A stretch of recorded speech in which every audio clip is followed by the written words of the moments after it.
She is a career diplomat with over 20 years in the Federal Foreign Office, over 10 years experience in parliamentary affairs, professional experience in political, economic, cultural and humanitarian cooperation, crisis management and conflict resolution. I started my professional life in the Foreign Service way back in 1988. So I'm a trained diplomat, meaning that I have worked in different parts of the world. I worked in West Africa, in Guinea-Conakry, about 20 years ago. I was the press officer at the German embassy in London. I worked in the parliamentary liaison unit in the Foreign Office in Bonn at the time. I worked in the cultural department, being in charge of university cooperation in Western Europe.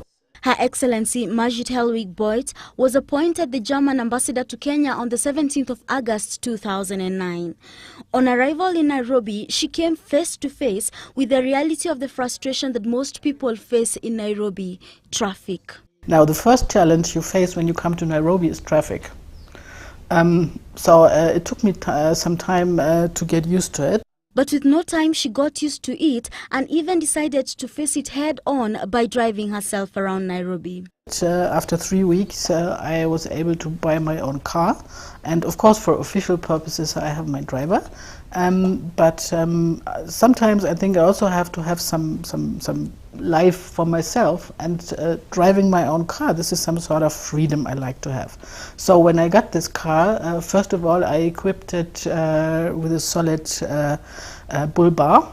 And then I said, okay, now let's face the matatus. So I took to driving in Nairobi, and I found out that it's really fun to do this.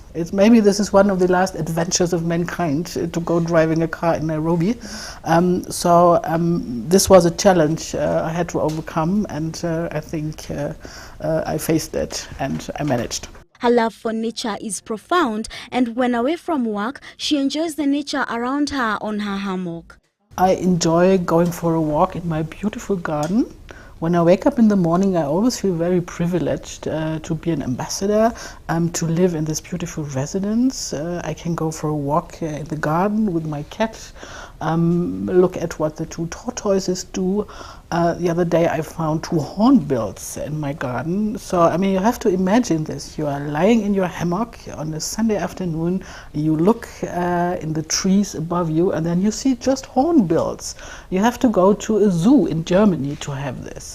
Away from her personal life, the envoy has been instrumental in facilitating a lot of charity work in the country. The embassy, through our small project fund and through other activities, we also try to do other things. And I mean, I think as every ambassador, I have some sort of pet project. Ghetto Classics is one such project that the ambassador has seen improve, and one cannot fail but see the passion she has for this work as we talk about it. They have started now. I mean, they started before, but they could only rent out the instruments. But now they have instruments on their own. They can practice, and they have improved a lot in their capacity to play and to perform. And at the same time, they have improved in their schooling. In the less than 3 years she has worked in the country, she has made a point of visiting all SOS children's homes, which her government works closely with. There are a lot of private initiatives in Germany who support them. So I visited, apart from the one in Buruburu, I visited all the SOS children's villages in Kenya, and I think the mothers who work there, they really do a very good job, and they should just receive all the support they can get.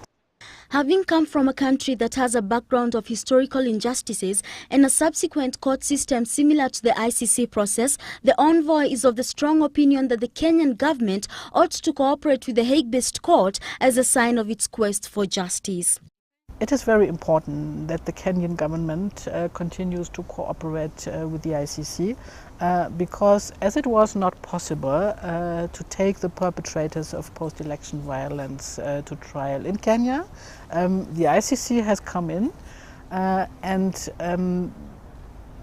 cooperation with the ICC gives people in Kenya the signal that the government is committed to deal with impunity. Kenyan media is believed to have been partly responsible for the post-election violence that was largely fueled by politicians inciting Kenyans to take up arms against each other after the disputed 2007 presidential elections. During post-election violence in 2008, I think not all the journalists played a very constructive role. Many of them, willingly or unwillingly, contributed to inciting people.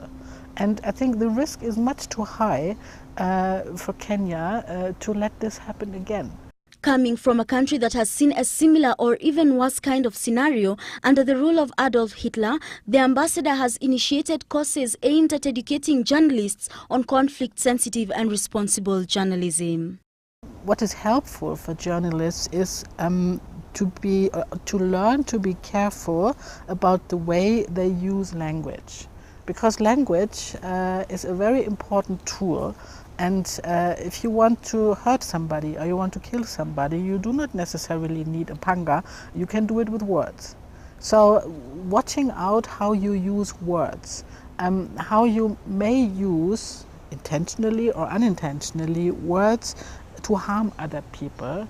I think to learn this and to learn how to use words as a constructive tool. I think this is something that comes across in these workshops quite well, and I think this is a useful instrument for every journalist in Kenya. She believes that the media plays a key role in building the nation, but if the career is ill-used, it could bring a country to its knees. So ever since Germans feel very strongly about dealing with impunity, and making sure that victims and perpetrators find a way of dealing with each other in a fair and decent way. Juggling between professional life and family life in most cases proves to be a challenge for many, but the envoy has a simple way of balancing this tricky equation. Sometimes you have to integrate things. For example, yesterday evening I hosted the chairman of the German Development Bank here in Nairobi. Our guests were a number of Kenyan bankers and business people, and they were all extremely nice people. So when I invite people to my residence for an official dinner or lunch or some other function, I try to make sure that I basically invite the people I like, and that I can have my husband around at the same time. Having her weekends off is paramount in ensuring that she finds adequate time for her family, as the week would undoubtedly have all her time consumed by work. Make sure that you have a weekend off. So we can do something we like, such as going to a national park, flying to Mombasa, enjoying the beach, and enjoy all the different opportunities a country like Kenya has to offer. She has obviously enjoyed her stay in Kenya, and the hospitality of the Kenyan people has gone a long way in ensuring this. One may therefore wonder whether she has any intentions of asking for an extension of her term as ambassador. You know, since I came, I have the feeling that everybody treats me in a very friendly way. And be it the president and the prime minister, be it taxi drivers, be it shopkeepers, basically everybody from every walk of life treats me in a very friendly way. Actually, I managed already to extend for 1 year, because normally the posting of an ambassador is for 3 years. So I came in August 2009. I would have had to leave in summer this year. But because the situation around the election seems to be a bit volatile in Kenya, the ministry decided that I should stay for 1 year more. So that gives me the opportunity to stay until summer next year. But I think any further prolongation of this time is totally out of the question. And being an electioneer, she is urging Kenyans to ensure that the country does not go back to the path of darkness once more by voting in leaders of integrity. Make sure that there is no repeat of post-election violence. Make sure that you carefully judge what politicians tell you, and make sure that the next election goes well and the next president of Kenya is the one to make sure that economic development will take a boost in Kenya. Nancy Njoki, GBS.